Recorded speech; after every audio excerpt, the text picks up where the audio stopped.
여러분 안녕하십니까? 생방송 심층 토론입니다. 이재명 정부가 앞으로 5년 동안 추진할 국정과제의 밑그림을 공개했습니다. 지역 현안이 뚜렷하게 드러나지는 않아서 아쉽다는 의견이 있는가 하면 지역 균형 발전과 미래산업 육성 등 전북 발전에 힘이 실릴 거라는 기대도 큽니다. 생방송 심층 토론. 오늘은 국정기획위원회가 발표한 국정과제를 자세히 살펴보고요. 전북의 주요 현안 추진을 위해 어떤 전략을 찾아야 할지 얘기 나눠보겠습니다. 방송 보시면서 문자로 의견이나 궁금한 점 보내주시면 소개해드리겠습니다. 그럼 준비한 영상 먼저 보시고 토론 시작하겠습니다. 대통령 직속 국정기획위원회가 이재명 정부의 123대 국정과제를 발표했습니다. 전문가의 조언과 자문, 현장의 목소리와 경험을 바탕으로 만든 대한민국 향후 5년의 설계도를 오늘 보여드리게 됩니다. 국가 균형 발전을 위해서는 5급 3특 개념을 중심으로 중앙정부의 권한과 재정을 지방정부와 나누기로 했습니다. 국세지방세 비율을 7대3까지 확실하게 개선하고 지방교부세율을 상향하겠습니다. 또 지역별 대선 공약들이 제대로 실행되고 있는지 꼼꼼히 살핀다는 구상입니다. 전북 7대 대선 공약은 2036 전주 하계올림픽 유치, 금융 특화 도시와 공공의대 신설, 새만금 아리백 국가산단 조성 등입니다. 전북도는 우선 국정과제 방향성에 맞춰 각종 사업과 정책을 구체화하는 데 집중할 계획. 국정과제에 포함된 재생에너지와 K컬처 분야에서 많은 기회가 열리고 특별자치도의 위상도 한층 강화될 것으로 보고 있습니다. 저희가 이제 법 개정도 준비하고 있는 부분들이 있는데 그런 부분들이 조금 더 힘을 받아서 현 정부에서는 조금 더 빠르게 이 특별자치도의 명칭에 어울리는 실질적. 다만 기대를 모았던 전주 하계올림픽 유치나 새만금 육성 방향이 국정과제에 명시되지 않아 전북도와 정치권의 추가 대응 노력이 요구됩니다. 네, 오늘 토론 두 분과 함께합니다. 먼저 국정기획위원회에서 활동한 윤준병 더불어민주당 국회의원 나오셨습니다. 네, 정읍고장 국회의원 윤준병입니다. 노홍석 전북자치도 행정부지사 자리했습니다. 네, 반갑습니다. 전북특별자치도 행정부지사 노홍석입니다. 네, 먼저 의원님, 국정기획위원회에서 2달 동안 활동하셨어요. 오늘 기자간담회도 하셨는데 소회가 어떠셨는지 그리고 국정과제 전반적인 평가를 좀 부탁드릴게요. 네, 6월 16일부터 국정기획위원회가 구성돼서 가동이 됐는데 네. 8월 13일 날 대국민보고대회 이렇게 마치고 대한민국의 5년의 청사진이라고 대통령께서 말씀하신 국정운영계획안 이거 60일 동안 운영이 됐는데요. 네. 제가 공직 생활을 할 때 꽤 일을 많이 한다고 했는데 이제 정치에 입문해서 그런 이제 규칙적인 생활 이 부분을 조금 떠나 있었는데 네. 이번 국정기획위원회 활동하면서 아침 8시에 출근해서 밤 10시에 퇴근할 정도로 강행군을 했고요. 네. 그 바람에 사실은 원래는 주말에 지역에 내려와서 지역 활동을 함께하고 인사드리고 그래야 되는데 한 2달 동안 그 활동도 못했습니다. 네. 우리 주민들께 좀 죄송한 면이 없지 않아 있는데 또 한편으로는 대한민국의 5년의 이재명 정부의 청사진을 미래를 그리는 작업에 함께할 수 있어서 나름대로 보람은 컸다. 또 여러 전문가들하고 대한민국의 미래를 고민하면서 배웠던 부분도 많다. 그런 의미에서 큰 의미가 있다고 생각합니다. 이번에 이제 우리 사회자께서도 말씀하셨는데 아직 미공개된 부분이 없지 않아 있어서 네. 좀 미약하다 이렇게 말씀을 해주셨는데 국정과제가 이제 123개 국정과제가 있고 그걸 실천하기 위해서 실천과제가 564개 실천과제가 있고요. 또 그 실천과제를 이행하기 위한 세부 이행계획들이 있어요. 그 내용 속에 우리가 담고자 했던 내용들, 우리 전북의 현안, 또 새만금이 담기지 않아서 좀 아쉬움이 있다고 새만금과 관련된 내용들도 담겨 네, 있습니다. 그 560여 개 그 있어서 내용들을 이제 발표되면 좀 이제 가시적으로 어떤 내용을 어떻게 앞으로 운영될 것인지를 알 수 있는 기회가 올 거라고 조만간 올 거라고 생각합니다. 전체 큰 틀은 국정과제 내용에 앞에서 말씀드린 123개 국정과제, 564개 실천과제, 네. 뭐 요 내용 속에 이제 우리와 관련된 내용, 뭐 이런 내용들을 하나하나 부문별로 곳곳에 이렇게 담기 위한 노력이 한쪽에서 이루어졌고요. 네. 그래서 그 내용들은 좀 더 공개가 되면 우리 도민들께서 이런 것도 담았었구나 이렇게 이해할 수 있는 계기가 있을 거라고 생각합니다. 알겠습니다. 대신에 이제 큰 틀에 또 우리 전북과 관련된 전북이 주도하고 의도했던 내용을 담는 광역계획 공약들이 있는데 거기에 7개 과제, 15개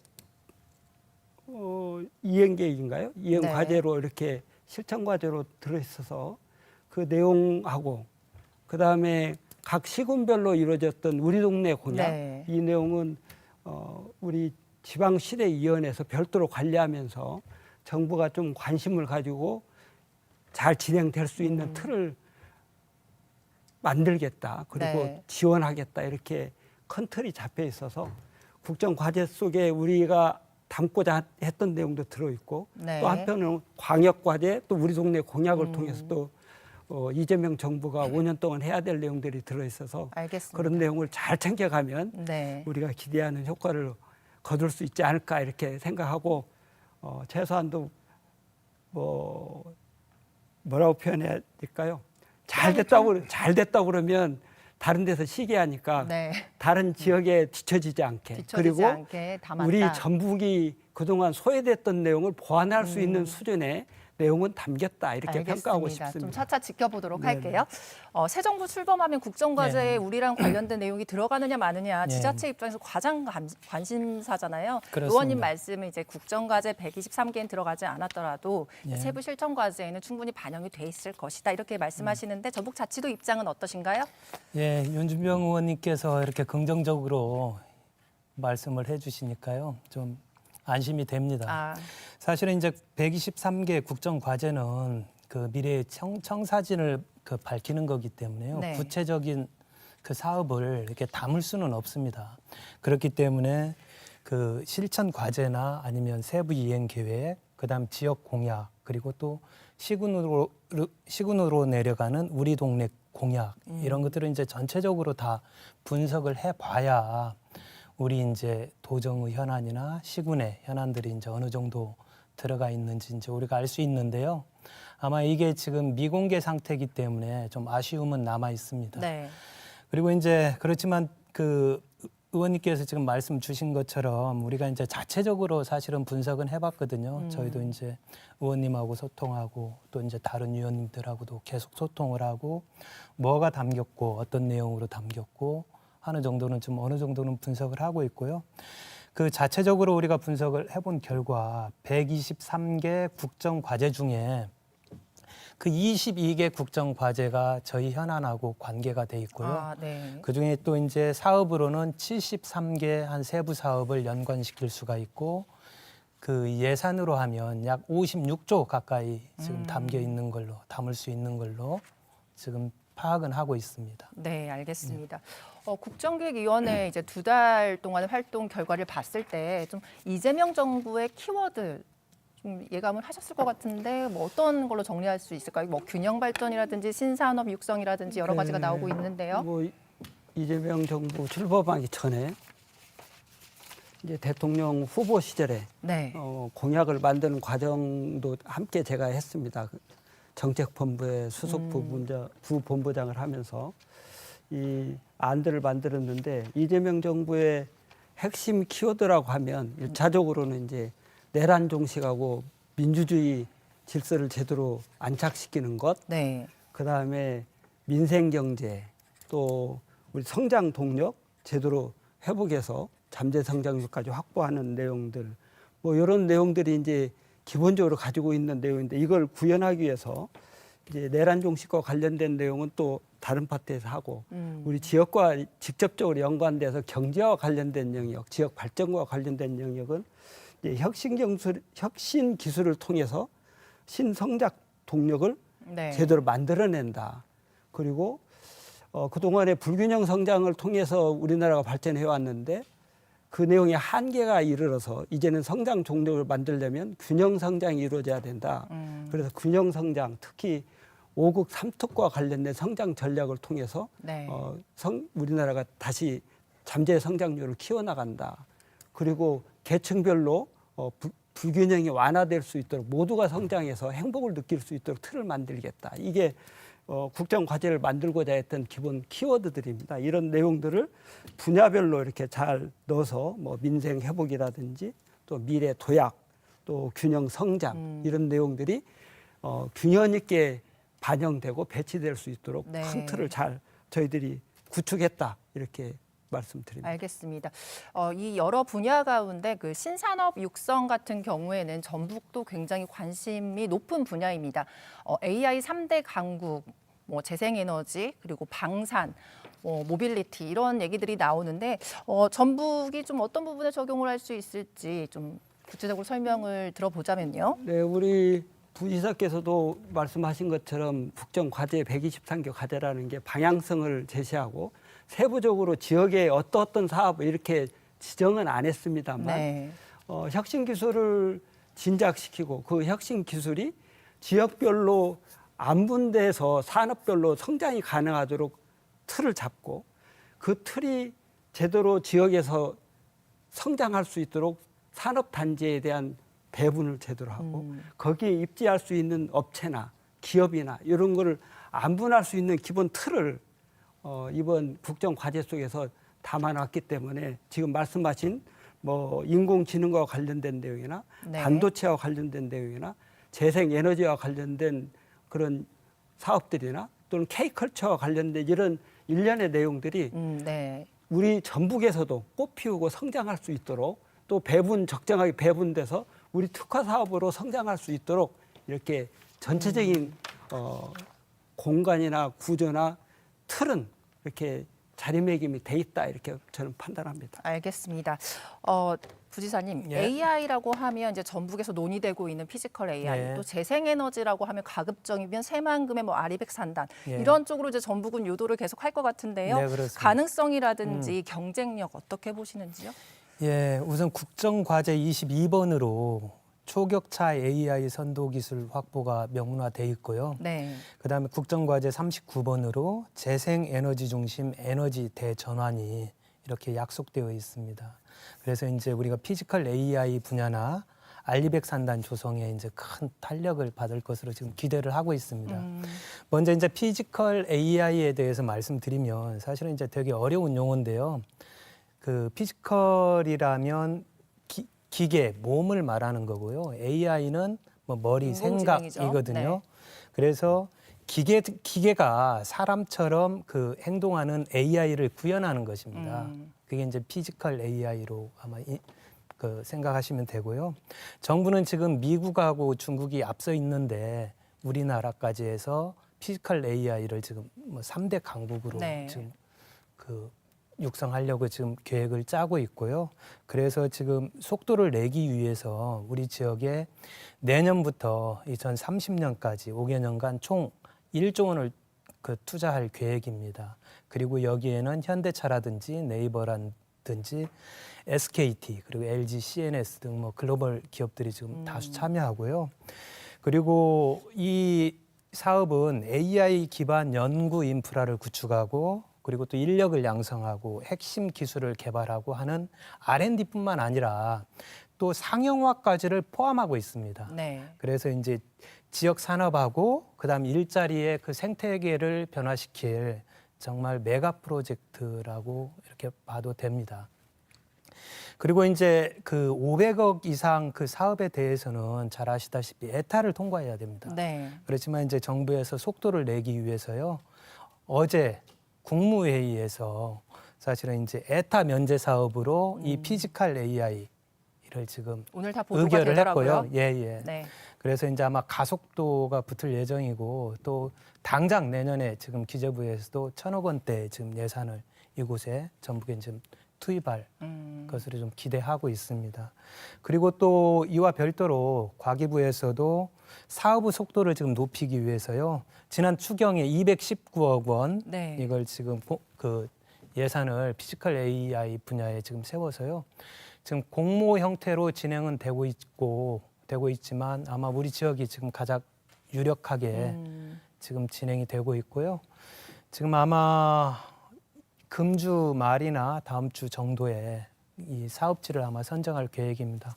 우리도 지금 당연히 이제 전라북도가 지금 될 것으로 노력하고 또 기대하고 있습니다. 좋은 결과 지켜봐야겠네요. 네, 그렇습니다. 의원님께는 그리고 그러면 알리백 새만금 산단 네, 네. 새만금 좀 여쭤보려고 했는데 예, 짧게 그래요. 말씀해 주시죠. 그 알리백 산단에 대해서는 지금 산업부 자체가 TF 팀을 구성해서요. 알리백 산단 육성을 위한 지금 세부 계획을 짜고 있고요. 네. 그다음에 금년 내에 알리백 그 특별법을 지금 만들 예정입니다. 그리고 또 계획으로는 뭐 세부 계획은 확정되어 있지 않지만 알리백 산단 선도 지역을 지금 그 일정 부분 지정을 하려고 하고 있거든요. 근데 이제 알리백 산단을 지정하는데 정부에서 가장 그 중요하게 보는 것이 재생 에너지를 많이 생산하고 있느냐 그 지역에서. 그래야겠죠. 그리고 이것을 사용하는 기업들이 과연 투자를 할 수 있는 지역이냐 이 두 가지를 보거든요. 그런데 잘 아시다시피 뭐 새만금에 지금 7기가와트 재생 에너지 계획이 있고 그다음 또 일부는 생산하고 있고요.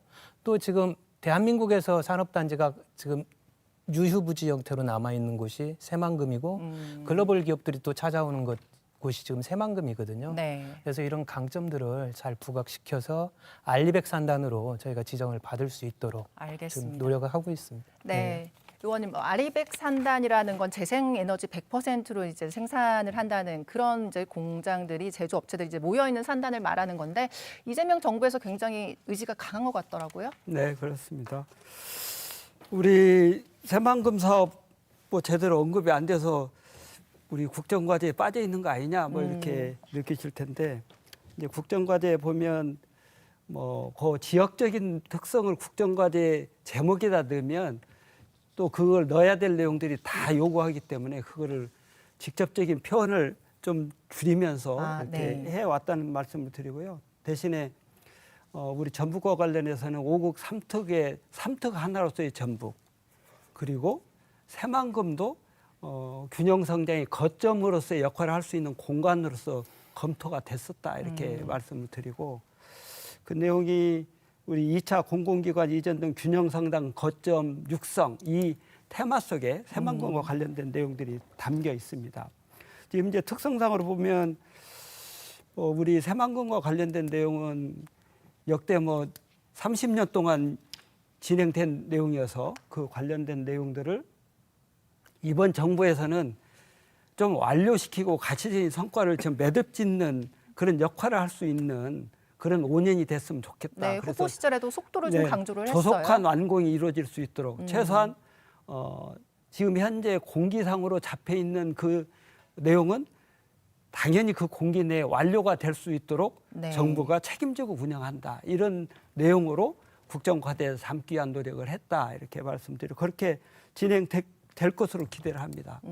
이제 이어서 아리백 산업단지와 연계한다면 재생에너지와 연계되는 것이니까 우리 지역의 새만금의 경우에는 태양광 돼 있고 또 서해 해상풍력이 있죠. 해상풍력 돼 있고 이번에 이제 새만금과 관련해서 해수 유통하고 조력 발전과 관련된 내용도 담기로 했으니까 그 내용이 재생 에너지로 뒷받침되고 또 기저 전력으로 영광 원전에서 올라오는 내용까지 포함하면 우리 새만금과 같은 아리백 산단으로서 역할을 할 수 있는 적지가 없다. 네. 그래서 이번 기회에 아리백 산업단지를 제대로 운영하고 또 정부가 가지고 있는 아리백 산업단지에 유치돼야 될 첨단 산업들 있지 않습니까? 네. 뭐 AI와 관련된 내용이나 반도체와 관련된 내용이나 우리가 추진하고자 하는 내용들이 아리백 산단이 아니면 이제 경쟁력이 떨어지는 것이니까 그걸 적극적으로 아리백 새만금 산단에 유치를 해서 과거에 우리가 마음속에 담았던 회한 이걸 네. 풀 수 있는 이런 5년이 될 수 알겠습니다. 있도록 잘 만들어야 된다 이렇게 생각하고 의원님 있습니다. 상당히 중요한 게 지금 재생에너지를 생산하고 있지만 수도권에서 쓰기 때문에 그 송전선로 문제가 또 지역의 갈등 사안이거든요. 네. 산단이 생겨서 이곳으로 제조업체가 밀집이 되면 그런 문제도 좀 해결이 되겠죠? 어떻게 보시는지요? 뭐 당연히 되도록 해야죠.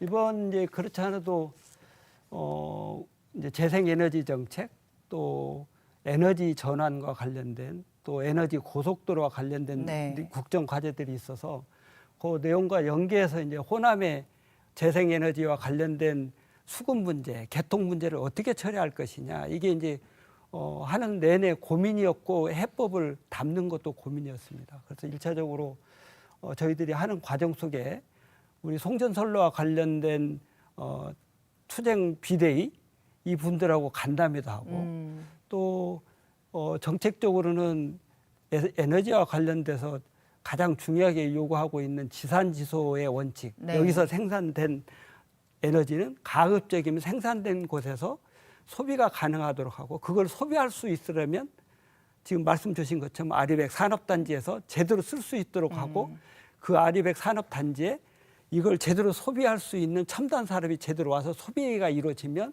이 부분이 해소될 수 있기 때문에 그런 내용들이 이번 내용 속에 네. 제대로 담길 수 있도록 설계가 돼 있다 이렇게 말씀을 알겠습니다. 드립니다. 신산업 분야 이 정도로 정리하도록 하고요. 의원님이 말씀해 주셨는데 5급 3특 체제를 중심으로 한 균형 발전 얘기해 볼게요. 우리는 이 3특 중에 하나잖아요, 의원님. 네, 그렇습니다. 뭐 기존 정부에서도 이런 여러 가지 뭐 슬로건들은 있었습니다. 이번 이재명 정부는 좀 다르다. 뭐 어떤 점이 다를까요? 이제 예전 정부하고 뭐 기존 다르면 예전에는 이제 불균형 성장 전략 수도권 위주로 성장했다가 중간에 이제 문제가 돼서 이제 균형 성장으로 전환했지만 네. 균형 성장의 방향이 광역 도시 중심의 초광역화 요걸 거점으로 해가지고 성장하겠다고 하다 보니까 전북의 경우에는 수도권에서 밀린 지방의 서름 또 지방 중에서도 우리 호남의 서름 호남 중에서도 또 전북의 서름이 삼중고가 네. 있었다고 하는 거잖아요. 삼중 소외를 겪었다고 네, 네. 하죠. 그래서 그 부분이 해소될 수 있으려면 5급 가지고는 안 된다. 거기에 소외되고 있는 3특이 필요하다 해서 강원도, 전북, 제주도 네. 이렇게 세 개 지역을 중심으로 이제 더 예전보다는 다른 광역시보다는 더 혜택을 많이 주고 균형 성장하려면 더 지원을 적극적으로 해야 된다 하는 전략이 이제 5급 3특 전략이어서 그 중에 하나로서 전북이 자리매김하고 있기 때문에 예전과는 다른 균형 성장, 오히려 전북이 더 배려되는 조금 더 배려되는 그런 균형 성장 전략의 틀 속에서 이번에 국정과제가 놓여져 있고요. 또 거기에 플러스해서 이제 주로 과거에는 대도시, 중소도시 위주로 육성 정책을 썼기 때문에 네. 우리 전북의 경우에도 대부분 공간을 차지하고 있는 농산어촌의 경우에는 사실은 균형 성장한다면 역할이 제대로 평가되지 못하고 주체적인 유도를 못했던데 이번의 경우에는 대도시, 중소도시 그 외 지역의 농산어촌까지 포함해서 균형 성장이 이루어질 수 있는 틀을 함께 만들었기 때문에 이번 5급 3특 전략의 내용은 우리 전북의 입장에서는 예전과 다른 애우와 배려가 뒷받침될 수 있는 성장 전략이다. 이렇게 그런 생각합니다. 기반은 닦였다 네, 이렇게 네. 보시는 거고요. 전북자치도에서는 가장 관심 있는 게 균형 발전하면 좀 상징적인 사업 가운데 하나가 그렇습니다. 혁신도시 사업이잖아요. 예, 예. 공공기관 2차 이전 지난 예. 문재인 정부 때부터 거론은 됐지만 이렇게 한 걸음도 나아가지 못했습니다. 예. 이번 정부에서는 좀 어떻게 속도감을 낼 수 있을까요? 김윤덕 의원이 또 국토부 예. 장관으로 취임을 했고요. 네, 그렇습니다. 사실은 2차 공공기관 이전은 정말 필요하지만 사실은 해묵은 과제가 됐습니다. 네. 우리 사회자님께서 말씀 주신 것처럼요. 다행히 이제 현 정부에서 국정 과제 이제 123개 중에 51번째 2차 공공기관 이전 등 균형 성장 거점 육성이라는 타이틀로 지금 반영을 해서 강하게 추진하려고 하고 있고요. 다만 이제 정부에서는 현재까지는 이걸 당장 서두르기보다는 그 내년까지 아마 충분한 좀 준비 기간을 거쳐서 네. 아마 로드맵을 지금 발표할 것으로 저희가 지금 파악은 하고 있습니다. 그렇지만 이제 어쨌든 우리 도는 선제적으로 우리 전략 산업하고 그 방향이 일치하고 그리고 기존에 또 공공기관들이 많이 지금 이전해 있지 않습니까? 이런 기관들과 뭐 시너지 효과를 낼 수 있는 기관 중심으로 그 55개 그 공공기관을 지금 특정해서 계속해서 유치 활동을 하고 있고요. 네. 그리고 정부의 사실은 이제 그 공공기관 그 이전 방향이 구체적으로 정해져야 네. 우리 전략을 세부적으로 또 그 짜서 구체화하고 예, 그러겠죠. 구체화할 수가 있거든요. 근데 그것은 좀 시간이 좀 필요한 것 같습니다. 이 문제는 지역 정치권이 또 협심을 해야 되는 문제인데 1차 사례를 보면 광역시도 간의 싸움도 싸움이고 우리 내부에서도 싸움도 갈등도 심했습니다. 이번 2차 때는 이런 갈등을 최소화하면서 좀 효과를 높일 수 있는 방안 있을까요?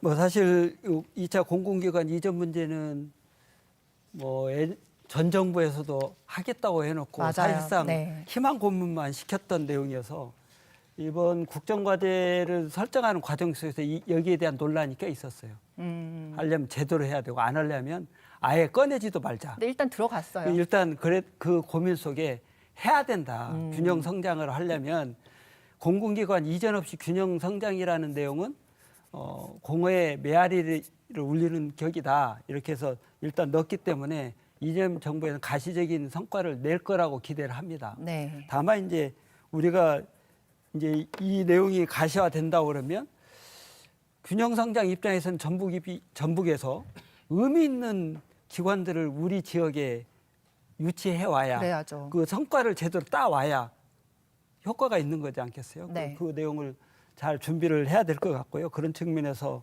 우리 농생명 도시와 관련된 내용 또 우리 지역과 연계해서 핵심 산업으로 키우려고 하고 있는 그런 거점 기관 뭐 또 금융 중심 도시 한다고 해서 자산운용 특화 도시로서의 구색을 맞출 수 있는 기관 뭐 이런 것들이 좀 유치됐으면 좋겠다 이런 생각인데 이제 이걸 가시적인 성과를 내려면 세밀한 준비, 치밀한 전략 그리고 말씀 주신 것처럼 일단은 우리 지역에 와야 내부적으로 어느 곳에 가더라도 의미가 있지 않아요?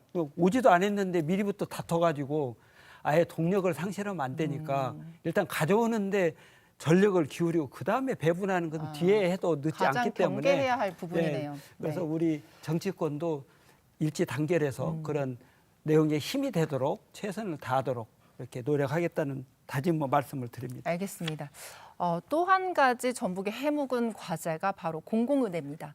제가 이 토론 자리에서도 몇 번이나 얘기를 드렸는지 모르겠어요. 이 공공의대 신년인가요? 지난번 그 기자회견 때 민주당 전북도당에서도 자신하셨거든요. 좀 어떻게 보시나요? 이 공공의대 좀 연말까지 좀 성과를 거둘 수 있을까요? 도에서는 어떻게 동향 보시고 계시는지요?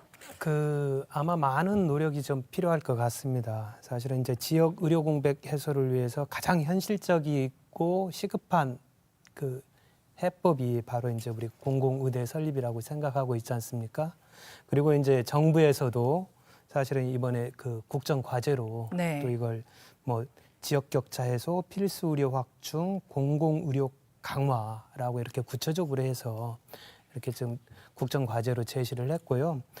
또 22대 지금 현 국회에서 박희승 의원님께서 지금 그 대표 발의로 해가지고 지금 그 법안이 지금 보건복지위에 지금 결의 중에 있습니다. 사실은 이제 우리 도와 또 정치권, 지역 정치권이 또 힘을 합쳐서 이게 연내에 좀 통과가 될 수 있도록 힘을 모아야 될 것 같습니다. 네, 의원님 역할 크실 것 같아요. 이게 될 것 같으면 꼭 악재를 만나더라고요. 이번에도 의정 갈등이라는 악재를 만나서 공론화의 그런 시기를 놓치긴 했어요. 이번에 어떻게 좀 좋은 결과가 있을까요? 뭐 대통령께서도 이 문제는 너무 잘하시고 특히 예전에는 뭐 의대 정원 문제 때문에 발목이 좀 잡혔는데 사실은 우리 뭐 남은 공공의대는 의대 정원 문제도 없는 문제잖아요. 그렇습니다. 그런데 기존 정원이에요. 사실은 가자고 하는데 꼭 결정적일 때 다른 지역에서 지역 이기주의 때문에 발목 잡는 것 때문에 지금 늦어졌던 사실을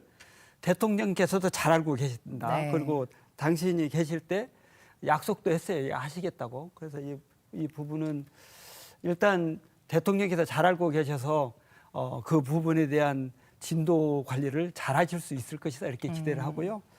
또 다행히 또 의료 분쟁이 해결돼가는 과정에 국면이죠. 있기 때문에 네. 또 그 부분도 도움이 될 거라고 생각합니다. 그리고 이제 저희들이 우리 전북권 국회의원들이 우리 복지위원장을 만나서 입법과 관련된 얘기들을 하고 조속한 입법을 요구했어요. 복지위원장께서 연내 입법은 책임지고 완료시켜주겠다 이렇게 약속을 했으니까 그런 내용들 통합해서 네. 조만간 우리 희망 고문이 이제 그만 단절될 수 있도록 최선을 다해서 노력해 가겠다는 말씀드리고 여러 가지 여건상 이행될 수 있는 가능성은 훨씬 더 높아져 있는 높다. 상태다 이렇게 봅니다. 남원 공공의대 얘기할 때마다 전남에 이제 국립의대 신설 문제가 꼭 맞물리더라고요. 이번에 이제 전남 지역은 좀 더 고무적인 분위기인 것 같더라고요. 국립의대 신설 관련해서 좀 이 문제가 뭐 서로 좀 상승작용을 할까요? 아니면 좀 방해가 될 수 있다는 우려도 나오는데. 뭐 방해는 되지 않을 거라고 봐요. 일단 전남부 경우에는 또 이제 목포와 여수, 순천 네. 이쪽 서로 이제 유치 경쟁하는 틀 속에서 서로 눈에 보이지 않는 경쟁을 했는데 이제 그걸 묶어서 통합해서 의대 하나 만들겠다 이렇게 해서 단열화돼서 이제 의견 합치가 돼 있으니까 뭐 그 내용도 우리가 굳이 반대할 이유가 없으니까 시너지 효과를 내서 네. 함께 연내 좀 진도가 나갈 수 있도록 이렇게 관리해 나가면 의미가 있지 않을까 이렇게 생각합니다. 알겠습니다. 부지사님 K 콘텐츠도 네. 국정과제 들어가 있죠. 네, 또 그렇습니다. 최근에 또 각광을 받고 있잖아요. 예, 예. 전북도 역시 K 콘텐츠 관심을 많이 보여왔는데 이것도 잘 기회를 살릴 수 있을까요? 네. 지금 국정 과제에 사실은 그 정부에서 이 부분에 많은 부분을 좀 그 할애를 한 것 같습니다. 사실은 123개라는 아주 그 타이트한 그 개수 중에 지금 103번 과제로 K컬처 시대를 위한 콘텐츠 국가 전략 산업화 추진하고 바로 또 104번째 과제로 전 국민이 누리고 세계인과 소통하는 K컬처 이렇게 해가지고 상당히 많은 비중을 차지해서 지금 육성 의지를 밝혔거든요. 그래서 이제 전라북도가 추진하고 있는 K컬처 산업에 상당히 지금 큰 영향을 줄 것으로 기대하고 네. 있고요. 또 잘 아시다시피 2036 전주올림픽 우리가 유치를 추진하고 있잖아요. 그리고 대표적으로 이제 전주올림픽의 브랜드 특성을 K컬처, K문화 이걸로 지금 잡고 나가고 있지 않습니까? 그래서 이제 전주올림픽 유치에도 상당히 뭐 긍정적 영향을 줄 수 있지 그러겠네요. 않을까 하는 또 기대도 해봅니다. 네, 어떻게 네. 전북도의 기대에 좀 현실성이 있다고 보시는지요? 저는 해야 되는 방향이고요. 또 전북이 문화의 중심지 아닙니까?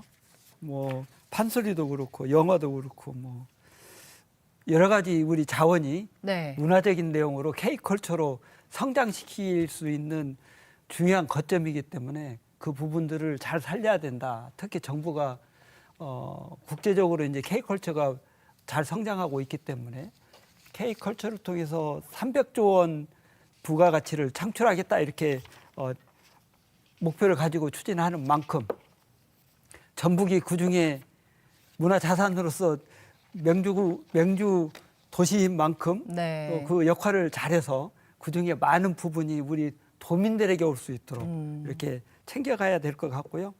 지금 얘기한 것처럼 뭐 하계 세계 올림픽 올림픽이라든지 뭐 이런 내용 속에서 잘 녹여나면 그 의미를 더 찾을 수 있을 것 같고 그런 측면에서라도 K컬처와 관련된 우리 전북의 역할 이걸 더 세심하게 잘 키워나가야 된다 이렇게 생각합니다. 네, 교육 분야 한 가지 더 여쭤볼게요. 그 이른바 서울대 10개 만들기라고 해서 이재명 대통령도 후보 시설에 공약을 한 내용이고 좀 구체적으로 추진이 된 것 같더라고요. 이 네. 부분 좀 의원님 알고 있는 내용 있을까요? 그리고 이제 서울대 10개 만들기라고 하는 내용이 서울대는 학생 1인당 지원되는 게 연간 8천만 원이에요. 네. 근데 지방은 뭐 2, 3천만 원밖에 안 되니까 뭐 우수 인력이 서울로 다 집중될 수밖에 없다. 아무래도 교육의 질이 뭐 좀 거기에 상응하겠죠. 기존에 뭐 여러 가지 다른 요소도 있지만 최소한도 그러면 투자하는 내용이라도 우선적으로 서울대와 유사한 우리 지방대에 투자를 네. 해야 된다. 그래서 뭐 지방 국립대 네. 약 연간 인당 6천만 원 정도 수준의 투자가 이루어질 수 있도록 정부가 책임지고 그 부분을 올리겠다 이렇게 해서 서울대 이제 10개 만들기 네. 프로젝트를 추진하고 있잖아요. 그러면 이제 예산 투자는 늘어나면 그 예산 투자에 걸맞게 제대로 인재를 양성하고 또 우리 지역에 필요한 인재와 연계되고 특히 지역의 혁신 산업에 배치될 수 있는 인재와 연계되는 사업들 이걸 제대로 해내야 된다. 다행히 이제 교육과 관련해서 지자체하고 교육파트하고 연계가 가능하도록 라이스 교육 체계가 지금 가동되고 있기 때문에 네. 그런 내용과 연계하면서 또 이번에 과학 인재 양성이나 이런 부분과 연계해서도 지역의 여러 가지 프로젝트를 국립대하고 함께 할 수 있거나 지역 연구기관과 함께 해서 지역의 산업적인 기반이 좀 성장할 수 있도록 이렇게 틀이 잡혀 있거든요. 그런 내용을 잘 접목하면 지역 교육이 또 지역 산업과 연계되고 지역 경제를 견인하는 좋은 계기가 될 걸로 기대를 합니다. 네, 의원님 설명하신 것처럼 요즘 사업은 추세가 지자체 또 지역 대학, 지역 기업 이렇게 또 삼위일체로 이어지더라고요. 네, 그렇습니다. 네, 서울대 10개 만들기 지역 거점 대학이 좀 성장을 하고 뭐 훌륭한 인재들이 모이게 되면 당연히 지자체 입장에서도 경쟁력이 강화되겠죠? 네, 그 기업들이나 아니면 여러 그 연구기관들 요런 지역에 투자하고 싶은 분들이 사실은 가장 그 지역 투자에 그를 주저하는 이유가 인재지 않습니까? 네. 그렇게 되면 뭐 그 지역 투자도 활성화가 되고 연구기관 유치에도 도움이 되고요. 그 지역 활성화에 큰 도움이 될 수 있을 거라고 좀 기대를 합니다. 알겠습니다. 네. 윤 의원님 앞서 말씀하셨는데 지역 공약도 좀 봐달라 하셨어요. 지역 공약 설명할 시간 드리겠습니다.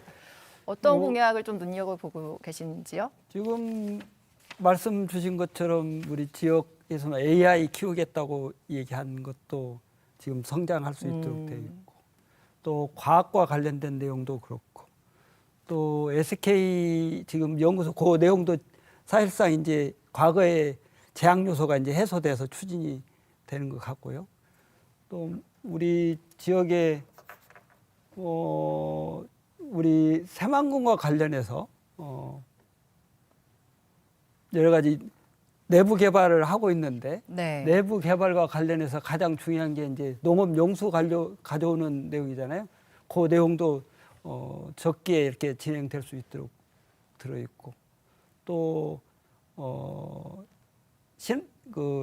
새만금 신항 네. 그게 지금 현재는 민자 사업으로 이렇게 추진하도록 돼 있는데 그걸 재정 사업으로 전하는 그런 내용들도 반영이 돼 있고 그래서 지금 말씀드린 123개 국정 과제라고 하는 내용 속에 표현은 안 돼 있지만 실천 과제 내용이나 이행 계획 내용에 보면 뭐 그렇게 우리 도민들께서 실망하지 않을 그런 내용들이 담겨 있다 이렇게 말씀드리고 이제 공개되면 네. 그런 내용들이 담겨 있었구나라고 이렇게 판단하실 수 있지 않을까 이런 생각을 합니다. 다만 이제 우리 국정 과제 내용은 그렇게 담겨 있고 그다음에 이제 광역 계획 그다음에 또 시군별 동네 공약. 우리 동네 공약 네. 뭐 이런 내용이 이제 진행되려면 전체적으로 지자체 재원 문제라든지 또는 프로세스의 용이성이라든지 이런 게 이제 제도적으로 뒷받침돼야 되는데 정부에서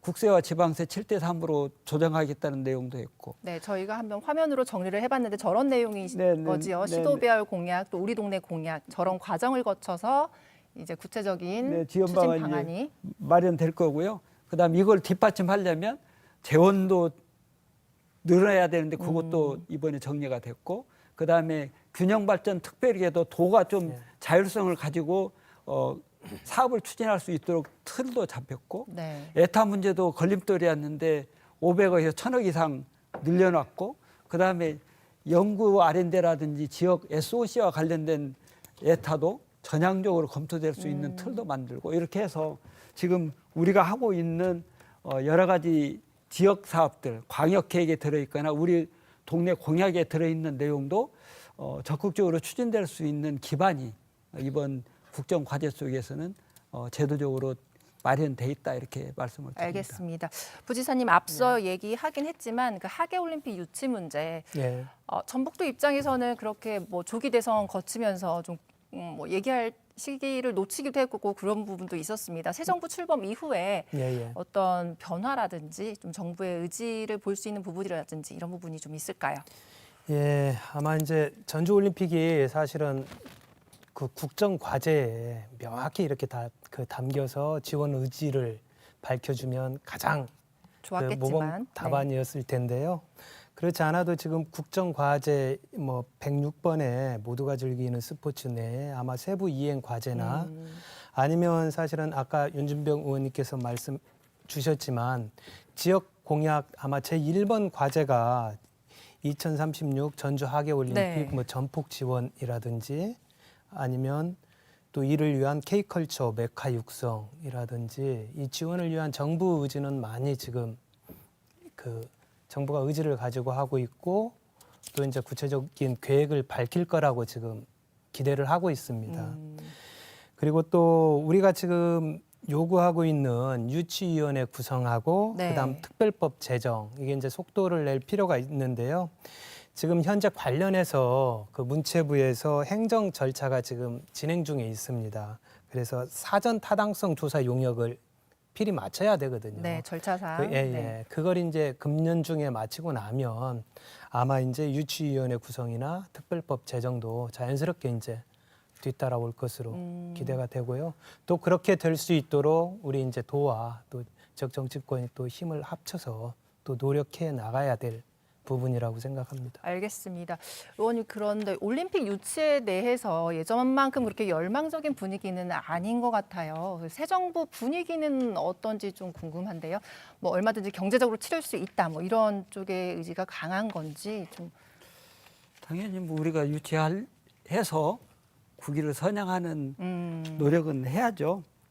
또 더더구나 예전에 전북의 입장에서는 잼버리 실패한 악몽이 있는데 그렇죠. 좀 네. 제대로 해서 우리 도민들에게 위안을 좀 드려야 되는데 이제 그 과정 속에 이제 뭐 왜 국정 과제에 그 내용이 탁 안 박혔냐 이렇게 이제 서운함을 말씀하셨는데 실천 과제는 들어 있습니다. 아 그래요? 실천 과제는 들어 네, 들어 있다고 있으니까 하네요, 부지사님. 뭐 그 내용 그렇게 하시고 다만 지금 이제 절차적인 내용들이 좀 있어서 뭐 에타 문제도 있고 또 그 유치하는 개최해야 될 도시의 주체 문제라든지 뭐 네. 이런 내용들이 좀 정리가 돼야 될 과정이 있어서 그런 내용들을 정리하고 나면 이제 유치위원회 구성하고 특별법 제정해 가면서 내실 있게 이렇게 추진해 나가야 된다 이렇게 생각합니다. 알겠습니다. 네. 저희 방송 보시는 분들 의견 많이 주고 계시는데요. 의원님 한 가지만 더 여쭤보고 네.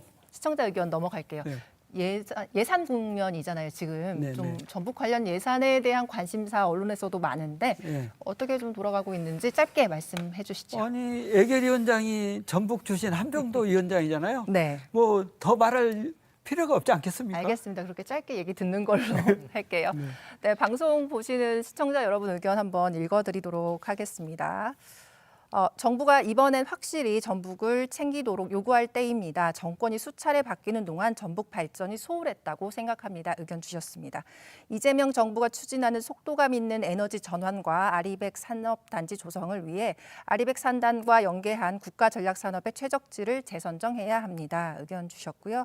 이번 정권에서 2차 공공기관 이전이 반드시 추진돼야 합니다. 지역에서도 공공기관 유치를 위해 힘을 모아야 할 때입니다. 하나 더 읽어드릴게요. 이재명 정부에서는 새만금 지역에 눈에 띄는 변화가 실현되길 바랍니다. 의견 주신 분들 감사합니다. 이제 마무리 발언 시간인데요. 마무리 발언은 부지사님부터 1분 정도 드리겠습니다. 네. 그 두 가지 꼭 말씀드리고 싶은데요. 네. 하나는 이번 국정과제 사실은 전북 현안을 반영하는데 많은 분들이 노력을 해주셨습니다. 고맙다는 말씀을 드리고요. 특히 이 앞에 계시는 윤준병 의원님께서 1인 다역 역할을 하셨거든요. 네. 그 경제 2분과 위원으로서 경제 파트를 지금 다 챙기시고 또 국가균형성장특별위원회 또 위원으로서 또 지역 공약을 또 다 챙겨주셨습니다. 저희하고 지속적으로 소통하면서 보이게 보이지 않게 이렇게 또 많은 지원을 해주셨는데요. 정말 감사드립니다. 그리고 또 이제 국정 과제 자체로는 사실은 완결성을 가지는 게 아니거든요. 네. 이 국정 과제가 그 법률을 통해서든지 아니면 예산을 통해서든지 이게 이제 뒷받침이 그래야죠. 되어야 됩니다. 그래서 이제 하나하나 우리가 이제 사업화를 해서 지역에 진짜 도움이 될 수 있도록 해 나가는 과정이 필요한데요. 이건 정말 멀고도 지난한 과정입니다. 부처를 설득해야 되고 또 국회를 설득해야 되고 또 기재부를 설득해야 되고요. 네, 지역 정치권하고 그다음 도가 또 머리를 맞대고 열심히 하면 또 많은 것들을 또 가져오리라고 또 믿고 또 저희도 열심히 하겠습니다. 알겠습니다. 네, 1인 다역을 소화하신 문 의원님도 마무리 발언 부탁드릴게요. 네, 우리 도민 여러분들 이재명 정부 탄생해서 뭔가 새로운 변화, 진짜 대한민국을 만들 수 있도록 이렇게 굳건하게 힘을 보태주신 점에 대해서 감사드리고요. 이번에 국정운영 5개년 계획이 마련되는 과정에 우리 부지사님을 포함해서 우리 전북의 공직자들이 엄청나게 노력을 많이 했습니다. 현장에 와서 체킹하고 이렇게 하면서 다 점검하면서 그 내용들이 잘 반영됐다고 생각합니다. 이 자리를 빌어서 우리 공직자 여러분들께 감사드리고 네. 대신에 이제 국정운영 계획이 이제 마련됐습니다만 이게 끝이 아니고 이제 시작이기 때문에 여기에 많은 성과와 또 제대로 된 이행이 뒷받침되어야만 국정계획에 반영된 내용이 우리 도민들의 과실로 이렇게 올 수 있을 것 같습니다. 우리 이재명 정부 하에서는 다른 정부보다는 확실히 전북 발전이 이루어질 수 있는 실질적인 발전의 토대가 될 수 있었으면 좋겠다 이런 생각을 하고요. 우리 정치권도 적극적으로 노력해서 우리 도민들의 기대에 어긋나지 않도록 최선을 다하겠다 이렇게 약속을 드립니다. 알겠습니다. 말씀 잘 들었습니다. 네, 생방송 심층 토론. 오늘은 이재명 정부 국정과제를 주제로 전북의 후속 대책에 대해 자세히 얘기 나눴습니다. 전북의 현안들이 정부 기조와 궤를 같이 하는 부분이 많아서 기대감이 큰데요. 이 기대감이 현실이 되길 바랍니다. 오늘 토론은 여기서 정리하겠습니다. 다음 시간에 다시 뵙겠습니다. 고맙습니다.